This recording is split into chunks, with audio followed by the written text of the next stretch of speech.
Hello, welcome you all. So अभी हम लोग एक 12th क्लास का बहुत ही इंटरेस्टिंग टॉपिक कवर करेंगे। वो है करंट एंड इलेक्ट्रिसिटी चैप्टर से ओरिजिन ऑफ रेसिस्टिविटी। ओके, इसी को डिराइव करते हुए कुछ टर्मिनोलॉजी आएगा, जैसे drift velocity, relaxation time. Okay, इसको भी डिटेल से देखेंगे। ये भी देखेंगे कि रिलैक्सेशन टाइम का क्या रोल रहता है रेसिस्टिविटी के टेम्परेचर डिपेंडेंस में। ओके ना, चलो फिर स्टार्ट करते हैं। देखो, 10th क्लास तक में अभी तक हम लोगों ने क्या पढ़ा था कि अगर एक रेसिस्टेंस है, इसके अलोंग पोटेंशियल डिफरेंस अप्लाई किए, ठीक, इसमें कुछ चार्ज फ्लो होता था। पोटेंशियल डिफरेंस हो गया इसके along V1 minus V2 with assumption that V1 is at higher potential. ठीक, तो यहाँ से अकॉर्डिंग टू ओम्स लॉ क्या था, V is directly proportional to I। ठीक, potential difference applied is directly proportional to current flowing through it. इस proportionality को हटाने के लिए जब हटाएंगे तो वो क्या आएगा, एक प्रोपोर्शनलिटी कांस्टेंट आएगा। प्रोपोर्शनलिटी को इक्वलिटी में चेंज करो तो एक कांस्टेंट आया, इसको R नाम दिए। यहाँ पे R क्या था, रेसिस्टेंस ऑफ मटेरियल। इसका यूनिट क्या था, ओम, क्योंकि ये ओम ने एक्सपेरिमेंट किया था। ठीक ना, ओम एक साइंटिस्ट था। फर्दर देखे थे कि ये resistance is equal to rho into L by A था, जहाँ पे एक मटेरियल था उसका लेंथ एल था और ए ये हो गया क्रॉस सेक्शन एरिया। ठीक, और रो था मटेरियल प्रॉपर्टी। इस रो को क्या नाम दिए, resistivity.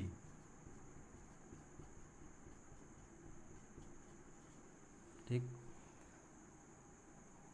Further inverse of resistivity को नाम दिए थे कंडक्टिविटी।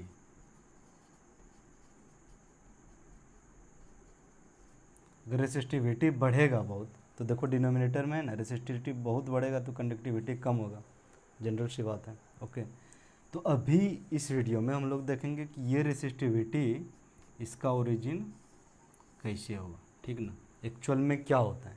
तो उसके लिए ज़रूरी है कि पहले मटेरियल को समझा जाए कि किस टाइप का मटेरियल है वो जो यहाँ पे जिसमें करंट फ्लो कर रहा है, उसके इनसाइड का क्या सिनेरियो है। ठीक ना, तो और फिर उसको देखते हैं।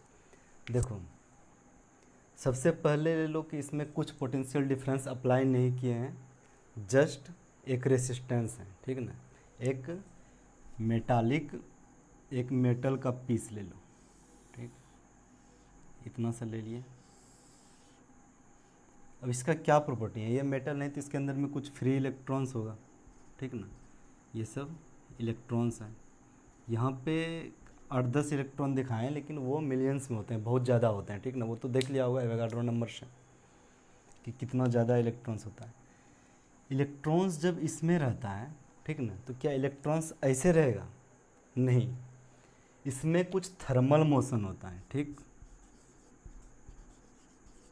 Thermal motion. अब इसको समझो क्या है थर्मल मोशन। भाई, थर्मल से रिलेटेड लग रहा है, नाम से कुछ हीट से रिलेटेड होगा। जनरली जो ये पीस लिया है अभी रूम टेम्परेचर पे होगा। मान लो इसका टेम्परेचर क्या होगा, 27 डिग्री सेंटीग्रेड। ठीक ना, 27 डिग्री सेंटीग्रेड मतलब क्या हुआ, अराउंड 300 केल्विन, है ना। देखो कितना टेम्परेचर पे है। तो थर्मोडायनेमिक्स में देखा कि टेम्परेचर के साथ में रेंडमनेस का डिपेंडेंस है। मतलब मॉलिक्यूल का रेंडमनेस, टेम्परेचर अगर हाई करो तो रेंडमनेस ज़्यादा हो जाता है, मतलब कोई मॉलिक्यूल ज़्यादा मूव करने लगेगा। ठीक ना, और अगर टेम्परेचर कम करो तो वो रेंडमनेस कम हो जाता है, मतलब वो कम मूव करेगा। ओके, ये नेचर का लॉ है। एब्सोल्यूट 0 केल्विन टेम्परेचर अगर हो जाएगा कोई भी सिस्टम में, पार्टिकल मोलिकुलर लेवल पे मूव करना स्टॉप कर देगा। ठीक ना, वो मूव नहीं करेगा, वो स्थिर हो जाएगा। टोटल गैस का मोलिक्यूल वो स्थिर हो जाएगा, वो मूव नहीं करेगा।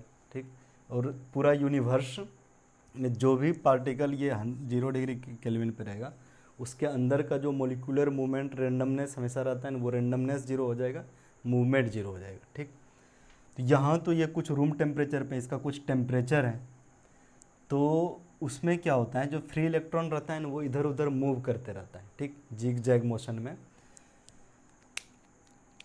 मान लो इसका इस एक इंस्टेंट पे इसका वेलोसिटी इधर है, इसका वेलोसिटी कहीं और होगा, इसका वेलोसिटी कोई डायरेक्शन में होगा, इसका वेलोसिटी कोई डायरेक्शन में होगा। ठीक, बहुत सारा इलेक्ट्रॉन रहता है हरदम, ये सब मूव करते रहता है।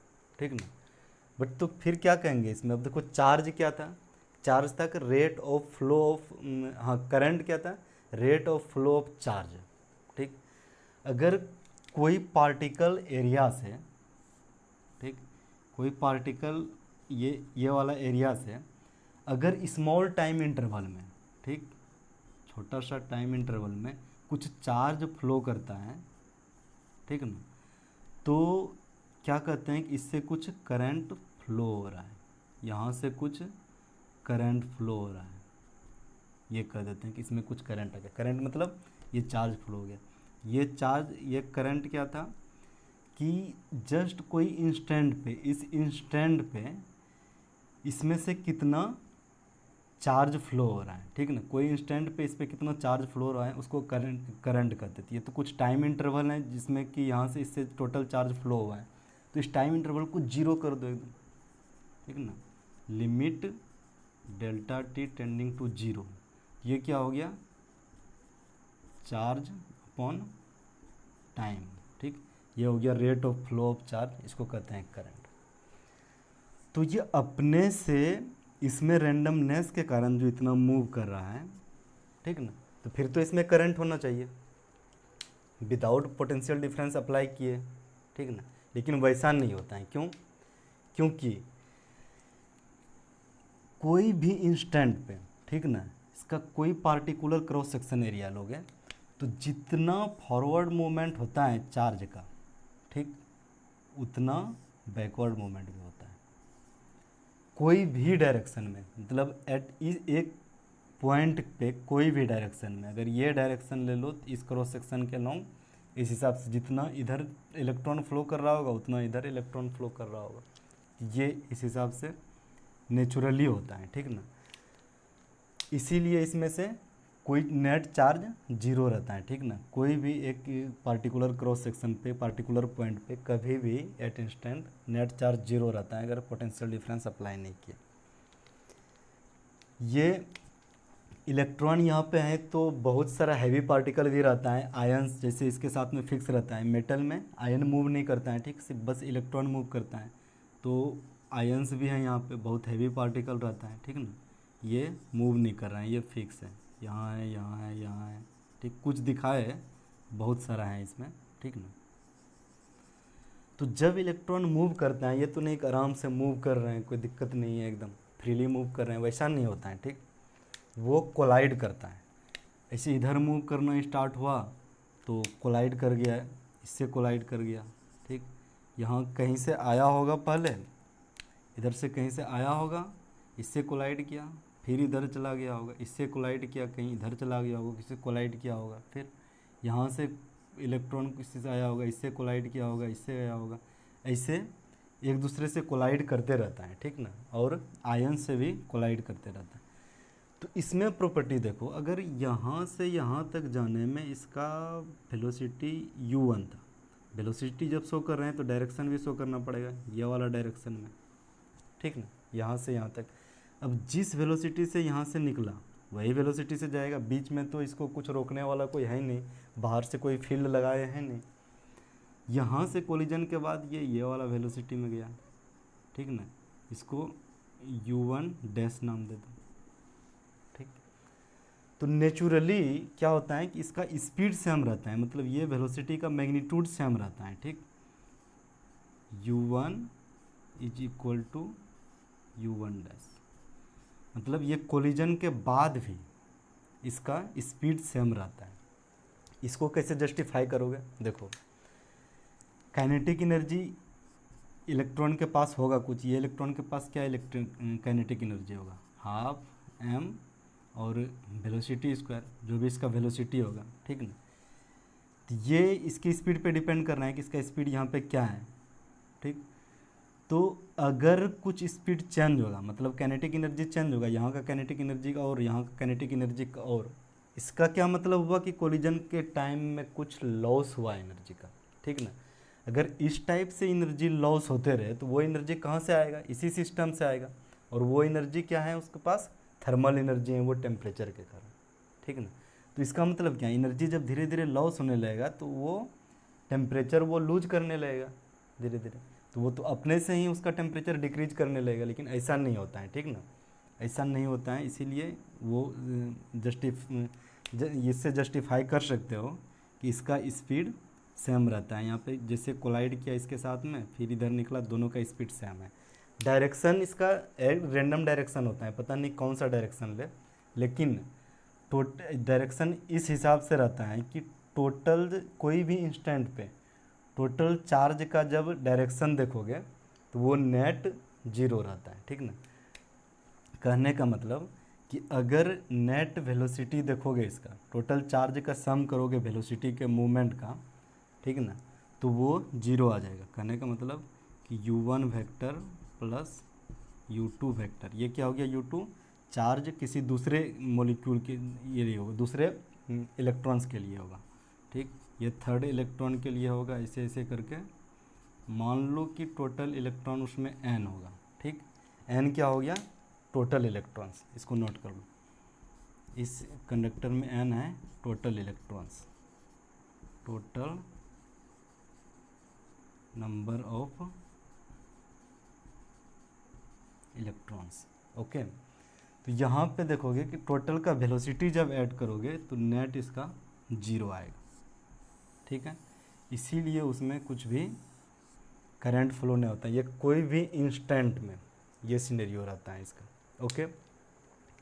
अब क्या किए कि इसमें से कुछ पोटेंशियल डिफरेंस अप्लाई करना चाहते हैं, ठीक, और देखते हैं। यहाँ पे एक मटेरियल है, ठीक ना। अब क्या करो कि दो डिस्क ले लो, ठीक, दो नॉन कंडक्टिंग डिस्क, जिस पे कि चार्ज रख सको, एक पे प्लस चार्ज दे दो कुछ, और दूसरे पे माइनस चार्ज दे दो, ओके। दो डिस्क पे पहले चार्ज दे दिए। अब क्या करो, ये जो कंडक्टर हैं इसे, इसके साइड में ये डिस्क लगा दो, यहाँ से डिस्क ऐसे रख दिए इसके, तो ये क्या, plus charge plus charge plus charge, ये साइड हो गया, इधर भी डिस्क इसको लगा दिए, ये वाला माइनस चार्ज वाला, ठीक।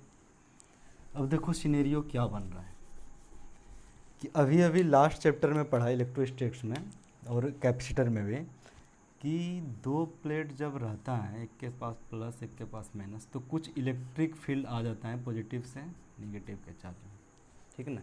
ये चार्ज का प्रॉपर्टी है कि वो अपना इलेक्ट्रिक फील्ड रखता है, ठीक ना। तो क्या होगा, यहाँ पॉजिटिव है यहाँ नेगेटिव है, इसका मतलब यहाँ पे कुछ इलेक्ट्रिक फील्ड जनरेट हो गया, ओके। जब इस पे इलेक्ट्रिक फील्ड आएगा तो इसके अंदर का जो इलेक्ट्रॉन्स हैं, ठीक, ये जो इलेक्ट्रॉन्स हैं इसके अंदर का,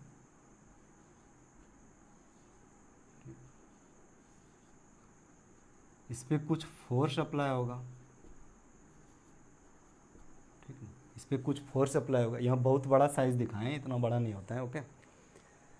तो इलेक्ट्रॉन पे नेगेटिव चार्ज रहता है तो इस पर फोर्स अप्लाई होगा इस डायरेक्शन में, ठीक। टोटल पे सेम फोर्स अप्लाई होगा, ठीक ना, यहाँ पे भी इस पर फोर्स अप्लाई। तो कुछ देर बाद क्या होगा, देखो यहाँ से इलेक्ट्रॉन इधर मूव करेगा तो यहाँ पे इलेक्ट्रॉन का वैकेंसी होगा, इलेक्ट्रॉन यहाँ कम होगा तो यहाँ जो इसके पास इलेक्ट्रॉन है नेगेटिव चार्ज है वो इधर आ जाएगा, प्लस ये वाला इलेक्ट्रॉन इसके ऊपर जब आने लगेगा, यहाँ पे जो पहले प्लस क्यू चार्ज था, ठीक ना, जैसे एक नेगेटिव चार्ज आ गया तो नेट चार्ज ये डिक्रीज होने लगेगा, ठीक ना, डिक्रीज होने लगेगा और इवेंचुअली कुछ देर बाद ये जीरो हो जाएगा। तो जैसे ही फील्ड अप्लाई किए और जब तक ये चार्ज जीरो नहीं हो जाता, जब जीरो होगा तो फिर से इलेक्ट्रिक फील्ड भी जीरो हो जाएगा, ठीक है ना। जब ये चार्ज ही जीरो हो गया तो इलेक्ट्रिक फील्ड भी जीरो होगा, इलेक्ट्रिक फील्ड जीरो होगा तो इलेक्ट्रॉन मूव नहीं करने लगेगा। तो जीरो होने के पहले और जब से अप्लाई किए थे कुछ टाइम तक ये इलेक्ट्रॉन थोड़ा सा मूव करेगा, ठीक ना। उस टाइम में कुछ उसमें करंट फ्लो होगा, वो फाइंड कर सकते हो, क्योंकि इलेक्ट्रॉन मूव कर रहा है मतलब नेट चार्ज मूव कर रहा है कोई खास डायरेक्शन में, इसका नेट डायरेक्शन होगा, इसमें ये मूव कर रहा है, तो इसका मतलब उस पॉइंट पे करंट होगा, लेकिन वो फिर से डिमिनिश हो जाएगा करंट, ठीक ना। तो हम नहीं चाहते हैं कि यहाँ से नेट चार्ज ये कम हो, ठीक ना। इसको मेंटेन रखने के लिए क्या करना पड़ेगा कि बाहर से सप्लाई लगाना पड़ेगा, बाहर से इसको प्लस चार्ज प्रोवाइड करा दिए। ये कौन कराएगा, तो बैटरी करता है, बैटरी के बारे में डिटेल से देखेंगे, ठीक है ना। ये प्लस ये माइनस, जैसे ही यहाँ थोड़ा सा कम होता है बैटरी इसको प्रोवाइड करा देता है, ठीक ना। जैसे ही थोड़ा सा कम होता है बैटरी इसको प्रोवाइड करा देता है, ओके। तो इस हिसाब से एक पोटेंशियल डिफरेंस इसके अलॉन्ग मेंटेन हो गया। यहाँ से यहाँ तक के बीच का इसका लेंथ अगर एल है तो इसके अलॉन्ग में एक पोटेंशियल डिफरेंस क्रिएट हो गया, और ये कांस्टेंट है, अब चेंज नहीं हो रहा है। जब बैटरी से ऐड कर दिए तो ये चेंज नहीं हो रहा है, ठीक ना। V1 माइनस V2 V0 एक कांस्टेंट रह रहा है। तो जब ये कांस्टेंट है तो इसका मतलब इलेक्ट्रिक फील्ड भी इसके अंदर में कांस्टेंट आ गई। अब यहाँ पे हो गया कि कांस्टेंट इलेक्ट्रिक फील्ड है। देखो अब सिनेरियो क्या बनेगा, ये कंडक्टर था, ठीक ना, यहाँ पे इलेक्ट्रॉन, यहाँ पे इलेक्ट्रॉन, यहाँ पे इलेक्ट्रॉन, ये सब था। जब इलेक्ट्रिक फील्ड इस डायरेक्शन में लगा यहाँ पे तो इस पर कुछ फोर्स लगने लगा, ठीक, फोर्स, ठीक ना, इस हिसाब से कुछ फोर्स लगने लगा। बहुत सारा इलेक्ट्रॉन होता है, और इलेक्ट्रिक फील्ड का डायरेक्शन क्या रहा इसमें, इलेक्ट्रिक फील्ड का डायरेक्शन ये है, ठीक ना, ये इलेक्ट्रिक फील्ड का डायरेक्शन। इस पर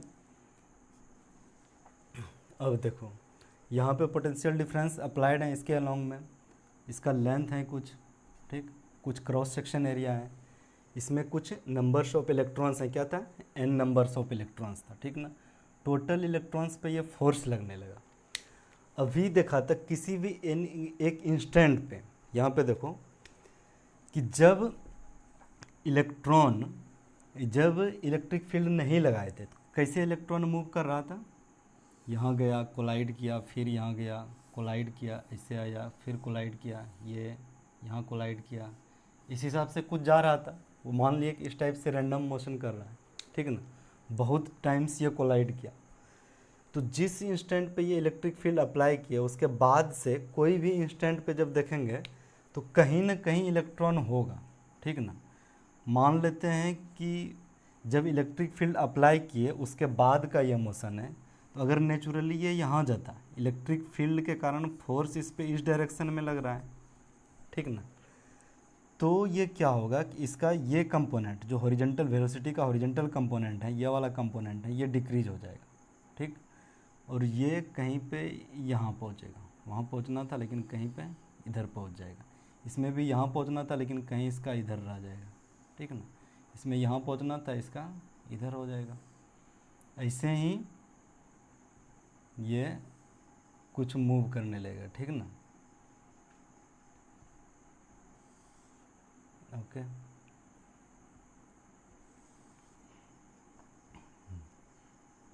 इस हिसाब से ये कुछ मूव करेगा, ठीक। कुछ टाइम के बाद इसमें से कुछ नेट डिस्प्लेसमेंट हो जाएगा। हर इलेक्ट्रॉन, ये तो मान लो कि ये इलेक्ट्रॉन 1 के लिए दिखा है, ठीक है ना, इलेक्ट्रॉन 2 के लिए भी, इलेक्ट्रॉन 3 के लिए भी, हर किसी में कुछ न कुछ नेट डिस्प्लेसमेंट हो जाएगा, ठीक ना। तो अगर पता चल जाए कि यहाँ पे जो 2 कोलिजन हुआ था इसके बीच का डिस्टेंस कितना है, ठीक ना, फिर दूसरा वाला कोलिजन में भी लगभग इतना ही डिस्टेंस हुआ होगा, तीसरा वाला में भी लगभग इतना ही हुआ होगा, ठीक। अगर एवरेज टाइम निकालना, ठीक, मतलब इसके बीच का टाइम, 2 कोलिजन के बीच का टाइम इलेक्ट्रॉन 1 के लिए, ठीक, इलेक्ट्रॉन 1 के लिए दो कोलिजन के बीच का टाइम मान लिए T1 है, ठीक है ना। T1 क्या था कि time between two collision, to consecutive collision, time between two consecutive collision of electron 1, ठीक है ना। इलेक्ट्रॉन 1 के लिए T1 था। उसी तरह हाँ, ये क्या था, time between two consecutive collision, जिस समय इलेक्ट्रिक फील्ड अप्लाई किए, ठीक ना, जिस समय इलेक्ट्रिक फील्ड अप्लाई किए उसके बाद से कोई इलेक्ट्रॉन यहाँ पे आया होगा और इस जगह के आने के बाद इलेक्ट्रिक फील्ड इस पर कुछ फोर्स लगाया होगा जिसके कारण ये मूव किया। तो यहाँ से यहाँ तक का टाइम मान लिए कि ये दोनों कोलिजन के बीच का टाइम T1 था इलेक्ट्रॉन 1 के लिए, ओके। उसी तरह से दो कोलिजन के बीच का टाइम, यहाँ पे इलेक्ट्रॉन 2 है तो ये दोनों के बीच का टाइम T2 है, ठीक। दो कोलिजन के बीच का टाइम nth इलेक्ट्रॉन के लिए मान लिए कि इसके बीच का टाइम Tn है, ओके। ये मान लिए कोई भी इंस्टेंट पे, अब एक इंस्टेंट पे आ जाओ, ठीक।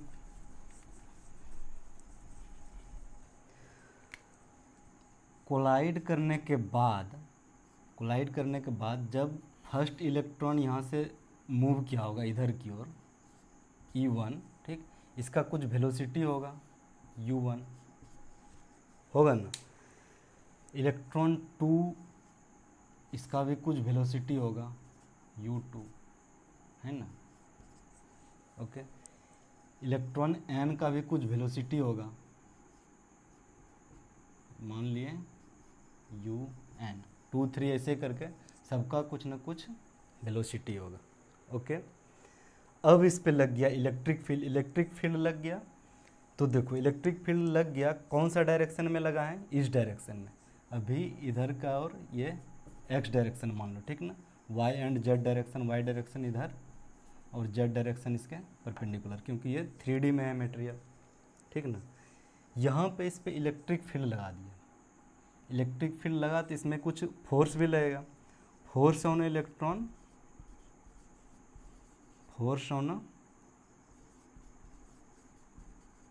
इलेक्ट्रॉन, ये क्या हो जाएगा E टाइम्स, और charge on electron, charge on electron क्या लेते हैं, -E, ठीक ना, ये क्या हो जाएगा -E, ठीक। ये हो गया फोर्स, ठीक। तो जब फोर्स होगा तो कुछ एक्सीलरेशन भी होगा, ठीक। तो एक्सीलरेशन इसका क्या हो जाएगा, force by mass, where m क्या है, मास ऑफ इलेक्ट्रॉन, ओके। देखो अब यहाँ पे इस पे कुछ एक्सीलरेशन आएगा, फोर्स लग रही है, एक्सीलरेशन भी एक वेक्टर क्वांटिटी होगा, ठीक ना। यहाँ पे इसका कुछ एक्सीलरेशन होगा, मान लिया इसका कुछ एक्सीलरेशन है, एक्सीलरेशन का डायरेक्शन भी है x डायरेक्शन में सिर्फ हो रहा है, एक्सीलरेशन सिर्फ x डायरेक्शन में होगा, इधर की ओर अपोजिट डायरेक्शन में। तो कुछ टाइम बाद, कोलिजन के बाद इसका इनिशियल वेलोसिटी जब U1 था उसी समय फोर्स लगना स्टार्ट हुआ, तो कुछ टाइम बाद, कितना टाइम बाद, E1 इलेक्ट्रॉन के लिए टाइम कितना था T1, E2 इलेक्ट्रॉन के लिए टाइम कितना था T2, En के लिए Tn, ठीक ना। तो T1 के बाद इसका वेलोसिटी चेंज होकर के क्या हो गया होगा, V1, ठीक। इसका वेलोसिटी चेंज होकर के क्या हो गया होगा, V2, और इसका वेलोसिटी चेंज करके क्या हो गया होगा, Vn, ठीक ना। अब लिखो V1 इज इक्वल टू, ये फॉर्मूला लगा दो, V is equal to U plus AT, acceleration तो कांस्टेंट हो रही है, ठीक ना, फोर्स कांस्टेंट लग रहा है, इलेक्ट्रिक फील्ड कांस्टेंट है, मास कांस्टेंट, तो एक्सीलरेशन कांस्टेंट है। तो V1 इज इक्वल टू क्या हो जाएगा, U1 प्लस AT1, ओके। उसी तरह से V2 is equal to U2 plus A T2। बहुत सारा करने के बाद फिर से वो हो जाएगा क्या, Vn के लिए UN प्लस ATN, ये हो गया। ठीक, अब ये क्या हुआ कि हर इलेक्ट्रॉन का कोलिजन के बाद वाला टाइम में कितना वेलोसिटी रीच किया। ठीक, पहले इसका जस्ट कोलिजन के बाद स्पीड था u1, कुछ टाइम t1 के बाद इसका ये हो गया v1। इसका कोलिजन के बाद स्पीड था u2, जस्ट कोलिजन के बाद स्पीड था u2, लेकिन एसिलरेट करके ये कितना हो गया v2। इसका कुछ एसिलरेशन हुआ, एसिलरेशन टोटल का कांस्टेंट है। अब देखो किसी को ये तो डाउट नहीं हो रहा है ना कि यहाँ पे ये कैसे होगा, वेक्टर के साथ में इसको कैसे लिख दिए, और इसको देख लेते हैं।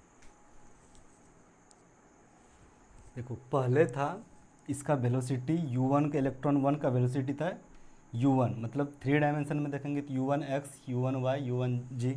ओके, उसी तरह ये चेंज होकर के फाइनल ये बन गया। ठीक, एसिलरेशन है सिर्फ x डायरेक्शन में, ठीक ना, एसिलरेशन सिर्फ x डायरेक्शन में है, मतलब सिर्फ ये चेंज होगा v1।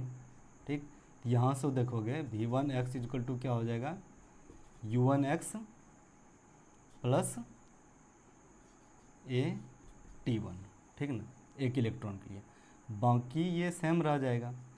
v1y इक्वल टू हो जाएगा u1y, जो भी y डायरेक्शन में था initial velocity, and v1g equal to हो जाएगा u1g, जो भी था। इसमें तो कुछ एक्सेलरेशन है ही नहीं दूसरे डायरेक्शन में, तो यहाँ से जब लिखोगे फिर से इसका v1 वेक्टर, तो ये क्या हो जाएगा, v1x के लिए ये वाला वैल्यू लिख लो, u1x प्लस AT1 आई कैप प्लस v1y का क्या हो जाएगा, ये u1y जे कैप प्लस v1g का क्या हो जाएगा, ये u1g के कैप। ओके, यहाँ से देखो इसको एक साथ लिख लो तो क्या हो जाएगा, u1x आई कैप प्लस u1y जी कैप प्लस u1z के कैप। तो यहाँ से क्या हो जाएगा u1 मतलब v1 कैप इक्वल टू, यहाँ से क्या हो जाएगा u1 प्लस ये एसिलरेशन का जो डायरेक्शन है वो क्या लिया है, एसिलरेशन वेक्टर। एसिलरेशन का वेक्टर यही, एसिलरेशन x डायरेक्शन में है, तो एसिलरेशन आई कैप हुआ इस डायरेक्शन में, फोर्स अपॉन मास जो भी था। ठीक ना, तो ये T1। इसी तरह सेकेंड मॉलिक्यूल के लिए, थर्ड मॉलिक्यूल के लिए, nth मॉलिक्यूल के लिए, यहाँ तो निकल गया कि इस फाइनल स्पीड इलेक्ट्रॉन का दो कोलिजन के बीच, मतलब एक कोलिजन के बाद टाइम स्टार्ट हुआ, दूसरा कोलिजन के पहले तक का किसी टाइम पे T1 T2 ये जो था इतना तक में, ये दोनों के बीच में कितना एक्सेलरेट हुआ। ओके ना, लेकिन हर मॉलिक्यूल का इंडिविजुअल वेलोसिटी आया यहाँ पे। ठीक ना, कुछ और नहीं लग रहा है। अब कितना मॉलिक्यूल होता है, 1 मोल में ही बहुत सारा मॉलिक्यूल हो जाता है 10⁻23 के ऑर्डर में। ठीक ना, तो उससे क्या किए कि एवरेज ले लिए कि भाई ये बता दो कि एवरेज पर मॉलिक्यूल कितना फाइनल वेलोसिटी रीच किया, तो यहाँ से इसको लिख दो एवरेज वेलोसिटी। ठीक ना, एवरेज वेलोसिटी क्या हो जाएगा, एवरेज वेलोसिटी। ओके, तो इसमें क्या होगा, टोटल वेलोसिटी को ऐड करो और m से डिवाइड कर दो। ठीक ना, लेफ्ट साइड में भी यहाँ पे इसको लिखो v1 प्लस v2 प्लस ऐसे करके vn, n मॉलिक्यूल का वेलोसिटी है, इसको n से डिवाइड कर देंगे, इक्वल टू राइट साइड में क्या हो जाएगा, u1, देखो u1 a1 t1, तो ये टोटल को जब ऐड करके अरेंज करोगे तो क्या हो जाएगा, u2 plus un by n plus यहाँ पे टोटल में देखो एक्सीलरेशन कांस्टेंट है, ठीक ना, एक्सीलरेशन इंटू यहाँ हो जाएगा T1 plus T2 plus Tn by n।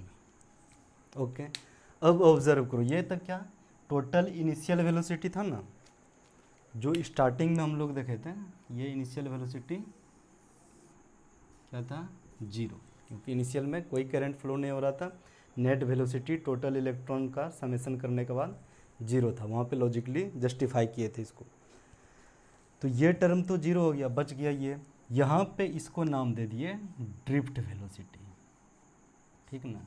Drift velocity क्या हो गया, एक्सीलरेशन टाइम्स, और एक्सीलरेशन का इसको नाम दे दिए रिलैक्सेशन टाइम, ठीक ना। रिलैक्सेशन टाइम क्या हुआ, ये तब क्या T1 था, molecule time for electron 1 between 2 collision, ठीक ना। इलेक्ट्रॉन 1 का जो 2 कोलिजन के बीच का टाइम होता था वो था T1, इलेक्ट्रॉन 2 के लिए T2, इलेक्ट्रॉन ऐसे nth के लिए।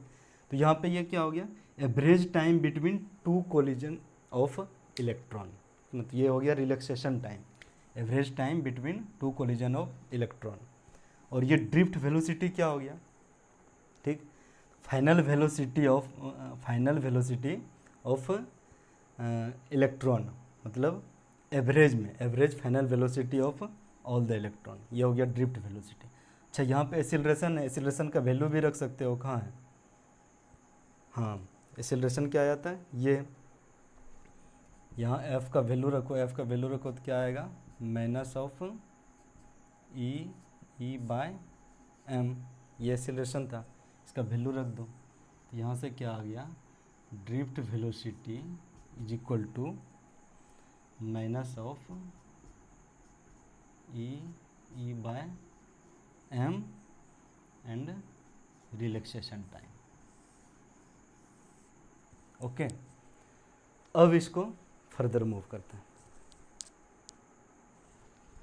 ये हो गया अपना average velocity of electron during collision, मतलब 2 कोलिजन के बीच का एवरेज वेलोसिटी ऑफ इलेक्ट्रॉन, और ये हो गया उसका वैल्यू, ठीक ना। ये टाउ हो गया relaxation time, average time between 2 collision.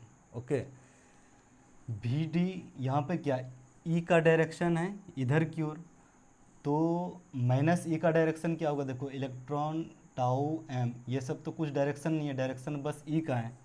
तो ई का डायरेक्शन जब इधर है, ठीक ना, तो माइनस ई का डायरेक्शन किधर होगा, माइनस ई का डायरेक्शन इसका अपोजिट, ठीक। कहने का मतलब वी डी इस डायरेक्शन में, यहाँ पे ये हो गया वी डी, ड्रिफ्ट वेलोसिटी, हर इलेक्ट्रॉन का 2 कोलिजन के बीच का कुछ नेट वेलोसिटी जो है, ठीक ना, वो क्या, एक कोलिजन में पहले ये होने वाला था, अब यहाँ से इसमें वी डी जुट गया, ठीक ना, ये जुट गया, अब ये होने लगा ये पोजीशन पे ऐसे वाला, ठीक ना।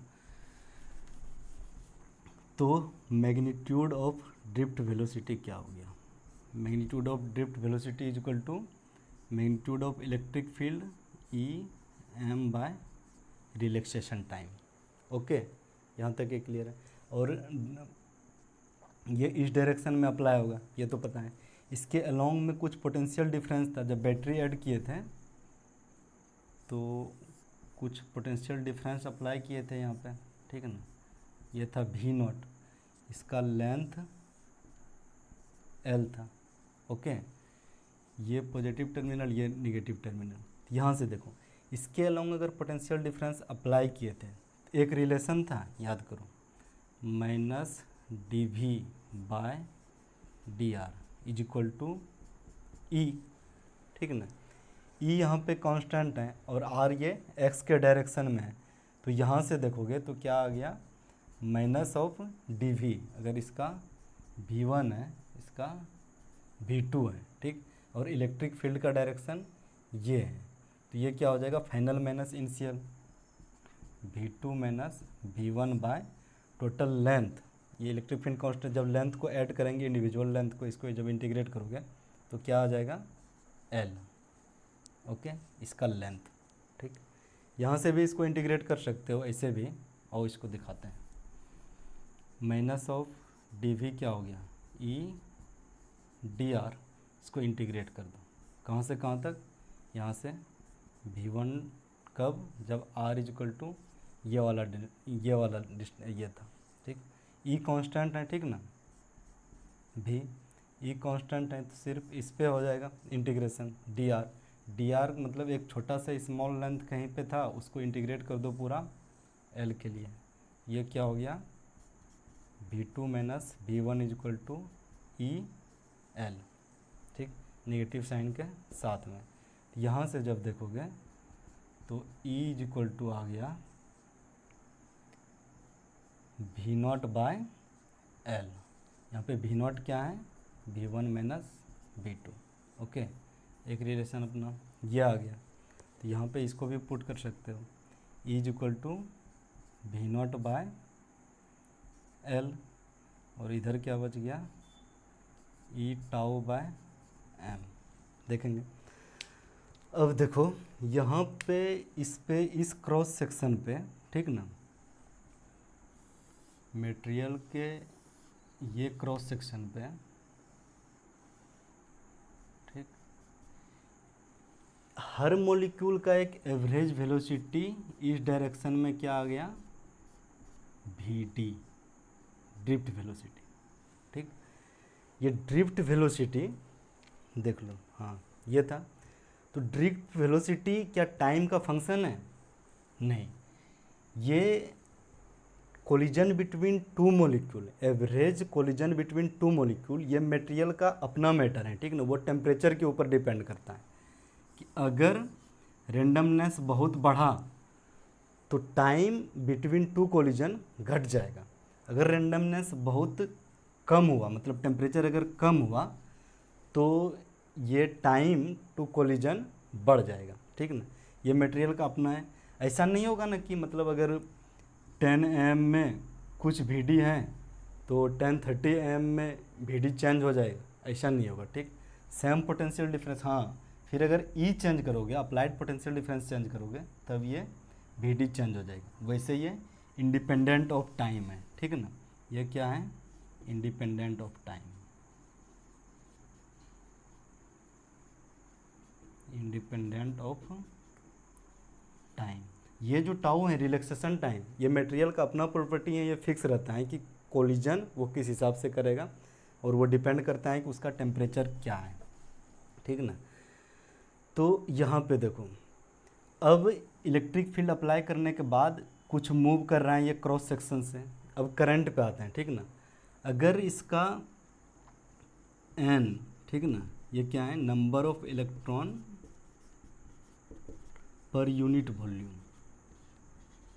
पर यूनिट वॉल्यूम, ठीक, ये हो गया।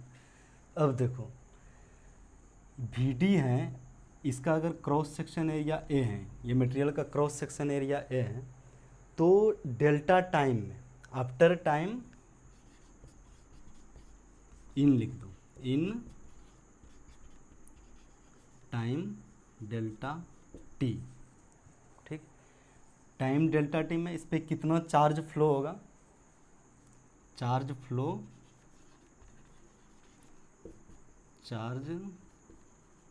थ्रू क्रॉस सेक्शन,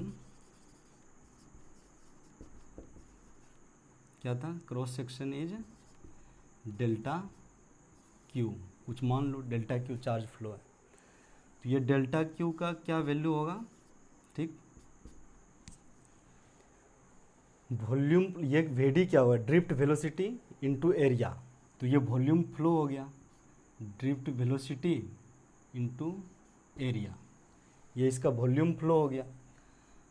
अब अगर number of electron per unit volume पता है, number of electron per unit volume पता है, मतलब इतना इलेक्ट्रॉन फ्लो हो गया, एक इलेक्ट्रॉन पे चार्ज का जब मैग्नीट्यूड देखोगे तो चार्ज का मैग्नीट्यूड उस पर कितना रहेगा, माइनस ई, ओके। और यहाँ पे सिर्फ पता है कि चार्ज इधर मूव कर रहा है, ठीक ना, और नेगेटिव चार्ज इधर मूव कर रहा है, मतलब करंट का फ्लो इधर होगा, ठीक। नेगेटिव चार्ज जब इधर मूव करेगा तो करंट फ्लो उधर होगा। तो नेगेटिव चार्ज का जो ये मैग्नीट्यूड है ई रहने दो इसको, ठीक ना, इसको ई ले लिए। तो ये ई क्या हो गया, ई मतलब चार्ज फ्लो का डायरेक्शन। अब भैया अगर इसको नेगेटिव भी रखते हो तो कोई फर्क नहीं पड़ेगा, ठीक ना। ये इतना हो गया कि पर यूनिट वॉल्यूम में इतना मटेरियल, इतना इलेक्ट्रॉन चार्ज कर रहा है, और कितना टाइम में ये ये करेगा, डेल्टा टी टाइम में। तो नंबर ऑफ चार्ज इतना हो गया, चार्ज का मैग्नीट्यूड मतलब नेगेटिव चार्ज इधर की ओर फ्लो कर रहा है, इलेक्ट्रॉन इधर की ओर फ्लो कर रहा है, ओके। तो जो करंट होगा, ये करंट का क्या, इसको देखेंगे, करंट का डायरेक्शन ये होगा, ठीक ना। तो करंट क्या होता था, delta Q by delta T, एक स्मॉल टाइम इंटरवल में ये मूव किया। तो करंट फ्लो इसके क्रॉस कितना हो गया, n v d a, and current का मैग्नीट्यूड क्या होगा वो डायरेक्शन में, ठीक ना। करंट का मैग्नीट्यूड उस डायरेक्शन में होगा, मैग्नीट्यूड के लिए साइन का ज़रूरत नहीं है, ई ये एन वी डी ए ई, यहाँ से हो गया करंट, ठीक। अब इसमें ये डालो वैल्यू ऑफ वी डी, ये था ना, इसको डालो, ये हो गया एन ए ई, और वी डी का value v naught by l e tau m, okay. इसको थोड़ा सा रीअरेंज करो, ठीक ना। v इज इक्वल टू क्या लिख सकते हो, V not is equal to I, और उधर क्या हो जाएगा एम एल, और डिनोमिनेटर में ई स्क्वायर हो जाएगा, एन ई स्क्वायर टाउ और ए, ठीक। ये हो गया, ठीक ना। अब देखो यहाँ से रेसिस्टेंस आ गया, रेसिस्टेंस आ गया, ये क्या था, compare with v is equal to I R, ठीक ना। तो यहाँ से रेसिस्टेंस क्या आ गया, m l m by n e square tau, इसको लिख सकते हो एल बाय ए, ठीक ना। अब रेसिस्टेंस इक्वल टू क्या होता था, रो एल बाय ए, इसमें से ये रेसिस्टिविटी होता था, ठीक ना। तो अपना रेसिस्टिविटी का क्या वैल्यू, तो देखो रेसिस्टिविटी का क्या वैल्यू आ गया, resistivity is equal to m n e to the power 2 into tau, ठीक। ये हो गया अपना ओरिजिन ऑफ रेसिस्टिविटी। उसमें से हम लोग कवर किए ड्रिफ्ट वेलोसिटी का कॉन्सेप्ट भी, और रिलैक्सेशन टाइम का। रिलैक्सेशन टाइम रेसिस्टिविटी में दिख रही है, फंक्शन है रेसिस्टिविटी रिलैक्सेशन टाइम का, ठीक ना। अब इसको देखो, रिलैक्सेशन टाइम क्या था, दो कोलिजन के बीच का एवरेज टाइम, ठीक ना, दो कोलिजन के बीच का एवरेज टाइम। अब लिखो इफ टेम्परेचर इंक्रीजेज, तो क्या होगा, speed of electron will increase, ठीक ना, रेंडमनेस